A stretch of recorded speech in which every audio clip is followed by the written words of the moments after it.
Malayalam big boss season 7 ഇന്നലെ നമ്മുടെ ഷിയാസൊക്കെ വന്ന സമയത്ത് അനുമോള് പൊക്കത്തിൻ്റെ പേരിൽ പറഞ്ഞ് കളിയാക്കുകയാണ്. ഷാനവാസും ഷിയാസും കൂടിയാണ് പറയുന്നത്, ഓ നിനക്ക് പൊക്കം കൂടി ഉണ്ടായിരുന്നെങ്കിൽ, അതായത് കുതിരയ്ക്ക് കൊമ്പ് കൊടുക്കുന്ന ഒരു അവസ്ഥയായേനെന്ന്. കുതിര ഒരു പവർഫുൾ ജീവിയാണ്, അതുകൊണ്ട് തന്നെ കൊമ്പും കൂടി ഉണ്ടായിരുന്നെങ്കിൽ അതിന് എല്ലാത്തിനെയും കുത്തി മറിച്ചിടാൻ കഴിയും. അതുപോലെ തന്നെയാണ് നിനക്കിപ്പോൾ സൗന്ദര്യവും അതേപോലെ തന്നെ പല കഴിവുകളുണ്ട്, അതൊക്കെ നിനക്ക് മതി. ഇനി പൊക്കം കൂടി ഉണ്ടായിരുന്നെങ്കിൽ നീ ഈ ബിഗ് ബോസ് വീടെടുത്ത് മറിച്ചിട്ടേനെ ഷിയാസ് അനുമോളോട് പറയുന്നുണ്ട്. ആ സമയത്ത് ഷാനവാസ് പൊട്ടിച്ചിരിക്കുന്നുണ്ട്.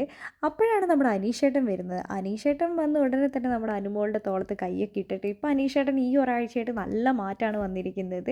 ലാലേട്ടൻ്റെ എപ്പിസോഡ് കഴിഞ്ഞതിന് ശേഷമാണ് എല്ലാവരുമായിട്ട് നന്നായി സംസാരിക്കാൻ തുടങ്ങിയിട്ടുണ്ട്.